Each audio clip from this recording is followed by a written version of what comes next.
Hello, welcome to Lemon Studios, where we talk anything and everything entertainment. I'm, of course, Lemon himself, Zeke Lemon, and this is my review for Monday Night Raw of September 23rd, 2024. But before we get into that, let's get the housekeeping out of the way, shall we? I'm just going to leave a like, comment below, let me know your thoughts on this week's episode of Monday Night Raw, and of course, hit that subscribe button as it helps me grow into my YouTube career. I would greatly appreciate it. Now, out of the way, let's get into the review, shall we? So, I would say overall, this was another fantastic episode of Raw. And what I really appreciate about this, I mean, every segment, for the most part, was actually really, really engaging and very, very intriguing. Again, the storylines that are being built throughout just Raw are just really, really, kind of stealing the show. I would say the best segments overall, minus the main event. Well, I guess the main event was also a pure Raw storyline as well. I mean, we had the main event, the Intercontinental title match. The New Day storyline continues to be very, very interesting. And then, of course, Braun Strowman and Bronson Reed, especially with the video package that was aired afterwards, really carrying the show. Like, yeah, sure, we have the Bad Blood stuff, too, that's coming on. And those segments were good, too. But the main takeaway are the stuff that's not being promoted on a PLE. And, it's going to be really interesting. Next week is the final Raw. That's 3 hours until 2025. And I'm really curious to see how we're going to manage these storylines that are being built on just Raw throughout, because now you only got 2 hours. I do not know how we're going to be able to fit all of these storylines in. I don't know if Pure Fusion Collective is going to be short shafted. I mean, they had the video package, but again, now we lose a whole hour. There's not going to be as much space for it, which is why, when we do go to 3 hours on both Raw and SmackDown, which is going to be a track meet for a lot of us. I mean, again, I said on my SmackDown review that, hey, as a fan, I prefer they keep it to 2 hours. It's going to fly by, especially with the quality of television that they are at. It's going to be so smooth because now it's going to, they have to really, really lock in on what they put on television instead of having these storylines being built throughout. But when you do have this extra hour, the roster gets more depth when you do give them the time. So yeah, we're going to kick off with the main event of the Intercontinental title, Jey Uso versus Braun Breaker. And if y'all been following me for a little bit, y'all know my main issue with the Triple H era is that every title reign is just too long. I need to mix it up a little bit. I need a short reign here and a short reign there, not just for the women's tag team titles, not just for the tag team titles, but for the single titles as well. And going into it, I didn't really give Jey Uso a chance. I did not. I was like, yeah, Braun Breaker's going to win. Jey Uso's his first program. Maybe they'll do a couple matches. But Jey Uso's not going to win. We haven't had a title change on free TV since, I think, Becky Lynch, but that was due to a vacated title, right? And they finally did it. They finally were like, hey, let's throw a curveball in there. Because, again, another criticism, which is a good criticism to have, is that Triple H keeps doing the right thing. Like, we go, okay, here's the story, and this should be the ending. And 9 times out of 10, or 9.9 times out of 10, that is the ending. So you're just like, okay, Braun Breaker's going to go on a long reign. Jey Uso finally gets his. He wins the Intercontinental title, and man, that place came unglued. It was absolutely electric. The crowd made it feel like a PLE type match. The build up to the main event as well, with the video package being shown, the interviews before, it felt like a big fight feel, and of course Samantha Irving doing the ring announcement. But man, that false count is one of the best false counts of the whole entire year. I mean, when Jey Uso hit the spear, then he goes up. I was like, no, but maybe. And then the ref goes 1, and then the ref goes 2. And again, as that hand was going to, I was like, they're going to do it for that split second of that 0.9, that 0.1, I guess. I really thought like Jey Uso was about to become a champion, and Braun Breaker breaks out. It was so convincing that the crowd said it, ref, you suck. They think the ref messed up. It was a brilliant false count. And, I mean, the crowd's being built to a fear pitch. Like, okay, here comes the Judgment Day because Jey Uso is involved with Rhea Ripley. So here comes the Judgment Day to cost Jey Uso. It is what it is. Braun Breaker's going to win. Then they go outside. Jey Uso hits the spear on the outside. They really made Braun Breaker seem like a monster, too. Like, he still looks strong in the loss. So I don't know why people are saying, hey, Braun got buried. No, he's going to be fine. I also don't expect Jey Uso to hold the title for a long period of time. But, I mean, that crowd reaction when he did get that 3, and you see this video on Twitter that, this kid, when Jey Uso hit the 3 count, when he finally won the big one, And this kid just breaks down in tears. I'm like, man, that's what wrestling's all about. Those crowd reactions, that kid crying. I mean, look, as someone who was ready to make jokes on that, Jey Uso's the Josh Allen of WWE. He's the Lamar Jackson. He's the Dak Prescott. Whatever you want to, whichever quarterback that can't seem to make it to the big one, whoever you want to compare it to, that would be Jey Uso, because every time he's in a singles title match, he seems to drop the ball. That joke is gone. And also, it is just such a rejuvenation of how we're going to do these title matches now moving forward. Because if we're only going to have 5 matches on a PLE, if you're not one of the big 4, these title TV matches need to have that 1%, that unpredictability. Now it's like, okay, now with these single title matches, I can't be for certain that the champion is going to retain, because I've just seen a title change. Also, I can't guarantee that there's going to be a long reign for a new guy to really establish them as a threat, because I just saw a short title reign. I think Braun Breaker is going to be fine. And again, I don't think Jey Uso is going to hold the title for long, because we need a way for Jey to reluctantly agree to join Roman Reigns at War Games, right? And I think the Bloodline is going to cost him. So maybe we do Braun Breaker versus Jey Uso Part 3 at Crown Jewel, and then that's when it comes into play. And then Jey Uso's like, okay, Roman, I will team up with you, but it will take a little bit of convincing. Maybe Sami Zayn helps him out. But I do think the Intercontinental title is going to be used as a plot device. But I am just so happy that Jey Uso has finally got his. Again, I think Braun Breaker is going to be fine. The match was fantastic, and that atmosphere was absolutely great. And again, the crowd, the reactions afterwards, especially with the kids, Jey Uso really does feel like this generation's Jeff Hardy. I saw, and that's not my words, I saw someone else on Twitter post that as well, saying like the Jey Uso is probably this generation's Jeff Hardy, and I really do agree with that. I mean, just the response that he brings from the audience it's more than just the yeets. Like, people really care about this guy, and that's the kind of reaction that Jeff Hardy brought. So really happy for him. I would like for it to be a longer than a month reign. I do expect it to be short though, because again, I do think him losing the Intercontinental title because of bloodline interference is what's going to make him go, okay, Roman, I will fight with you during this Civil War, and then we'll move on from there. But yeah, more of the storylines are being built out just through Raw. The New Day, it's really intriguing how he's like, look, you know what? Title match, I was a little hot, my bad. Kofi trying to reminisce on the past, and Xavier's like, no, man, I'm not really feeling that anymore. Let's try to move forward. We can't be doing all these crazy stuff. We're going on this losing streak. And then, I mean, it's going to be memes for days when the guy brings the pancakes, and he's like, no, they're not going to do that. Set the match with American Made. American Made needed the win. And again, New Day losing. I know a lot of people are thinking they're going to break up. I think we're going to get close. I do think we do get the Kofi versus Xavier match. Because sometimes, as brothers, you just need to fight. You know, like, in order for y'all to make up, y'all just need to scrap a little bit, and then y'all can move on. I think on the 10-year anniversary, we do get this one-on-one match. They fight, and then they make up, and then they go, and then they finally change the leap. I think that is probably where the storyline is going. They're going to lose until they get to the 10-year anniversary, which I don't remember. I do remember them saying the date, or at least the month on this show. I do not recall it off the top of my head. They do bring it up when the 10-year anniversary is, but this is obviously a storyline that is being built up to that. There'll be a big angle. I really don't think it's a breakup. I think the New Day will stay strong. They just probably need to fight it out a little bit. Hey, they get that one match. It'll be hard for us to watch, but then they'll be able to move on. But I am really liking what they're doing with Xavier. He is becoming much more interesting as we go on. I mean, after every loss, he just gets hot. LWO coming in and saying, look, our bad. He goes, nah, unless you give me a title shot, I don't want to hear it. Now we're getting Xavier versus Rey Mysterio. To give Xavier that heat. Like, he's not going to be a heel, but he is the guy like, hey, we got to boo him, even though he does raise some valid points.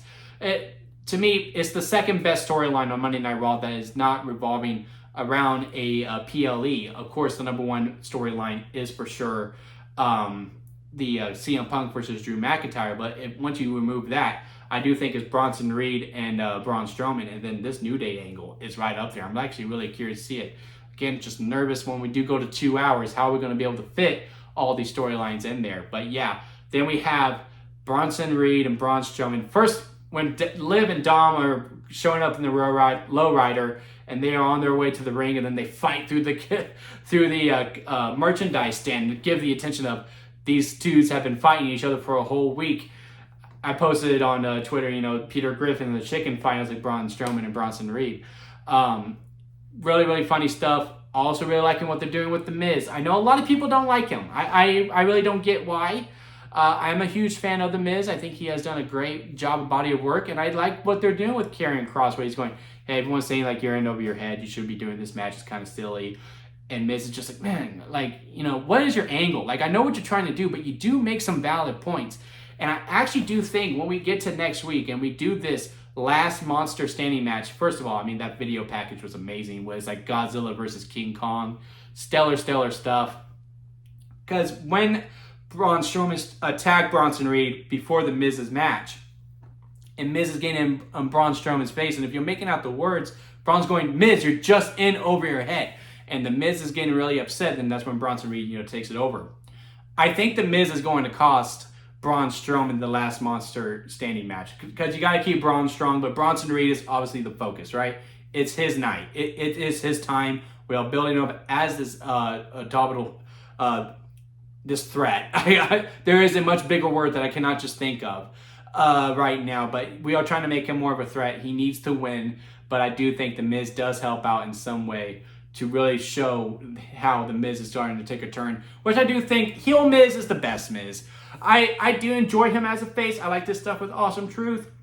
He has natural comedic gifts, but as a heel is really the Miz's wheelhouse, and I think that is probably the best way to go with him. But yeah, great stuff with the storylines being built on Raw. Pure Fiction Collective had a video package. It was fine. I really do think this is our women's War Games match. If, you know, SmackDown gets the Bloodline Civil War, because if the men get one, then the women get one. Which I do think this year we could just have the one War Games match. It would be fine. But again, they had the video package. I just need to know, we just need a much more clearer direction with them. And we need more promo time to get this group behind, because all three women are very talented. It's just, you know, there's going to be a lot more work because, you know, they have suffered a good amount of losses. But now we'll get into the storylines that are going to be built on a PLE at some point. We'll kick off with the Sami Zayn angle. I do believe Crown Jewel, we do the Gunther versus Sami Zayn match. How do we justify this? I think we just do a number one contenders match on Monday Night Raw on the first 2-hour show. And Sami Zayn does win that. It could be like a 6-pack challenge, so that way Gunther has no more room to talk. But I loved when he did beat Ludwig and Gunther came out in full gear. He was like, you've been talking about this and you've been really wanting this match. And guess what? My answer is still no. That was so funny. Troll Gunther is the best Gunther. I was really nervous about Gunther going into the main event scene, winning this title, because, you know, as the IC champion, all you need to do is work, right? And I have all the faith in Gunther's in-ring ability to be a main event player.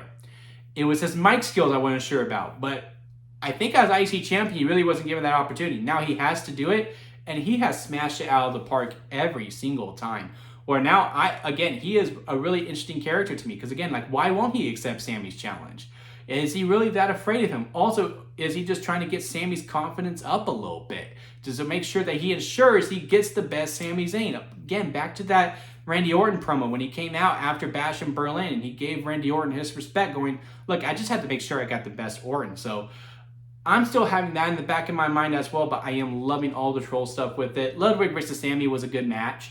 Again, it was pretty obvious that Sammy was going to win, but all the stuff afterwards was absolutely great as well. But that will be for Crown Jewel, not at Bad Blood. What will be at Bad Blood, though, is this Damien Priest versus Finn Balor. Damien Priest having a video package. Good stuff. I would say Damien Priest right now is my pick for most improved wrestler of the year. Like, if I was to have a wrestling awards show and there was a most improved wrestler, it would be Damien Priest, because ever since he won that world title, now he is full on babyface, and we are using, you know, this the street talk, I guess, of his character. He is just so natural, and he is just so naturally badass. Where, like, it's just every time he talks, you just listen and you just want to know exactly what he means and what he's saying. You're just really feeling like, man, Damien, I hope you do go out there and get him. Again, my only crutch is I really wish Finn Balor wasn't a tag team champion. I think if a tag team champion is going to be fighting on a PLE, it should be defending those tag team titles. But hey, it is what it is. Good video package. Then we also have Rhea Ripley versus Liv Morgan. They kick off the show. Liv is talking about Rhea, saying how the revenge tour was complete. She did everything that she did. It is a little redundant now. I feel like every Liv Morgan promo is the exact same, saying I did everything I said I was going to do. And I'm just like, yeah, you've been saying that ever since SummerSlam. Like, it's been like 4 weeks. Get some new material. And then Rhea Ripley coming out. She goes, look, I just got something to tell y'all. And then we get the announcement of, hey, Dominic's going to be locked inside a shark cage and raised above the ring, which I don't know how they're going to do. You know, like, I don't know if they're going to put the shark cage somewhere else. Maybe he's going to be on the aisle, because there's a cell going to be above the ring, and usually the shark cage is above. But how they're going to have the cell in but the shark cage in the middle? When the cell goes down, the shark cage is going to be dangling when Punk and Drew are fighting. So I'm kind of curious to see what that placement is, but the way Dom sold it was really, really funny. If you look at the graphic for the match, it's hilarious, because like Dom's like dancing in the cage like he's a stripper. It's so funny. I'm looking forward to it. I am looking forward to it. I assume Liv still wins somehow. And I would like for this to be the final chapter, because again, I just need Liv Morgan to talk about something else besides completing the revenge tour, because she did it. Like, yeah, you took the Judgment Day, you took Dom, you took her title.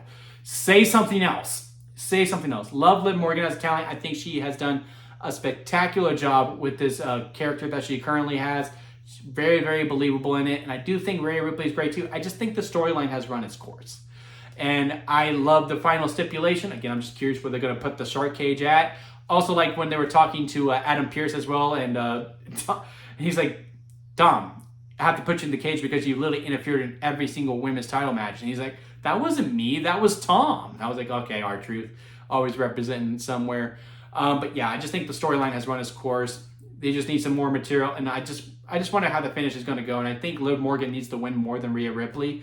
So it'll be interesting to see, but I can't really call it either way. I assume Liv Morgan wins, but I really wouldn't be surprised if Rhea Ripley wins either, which is the sweet spot when it does come to wrestling.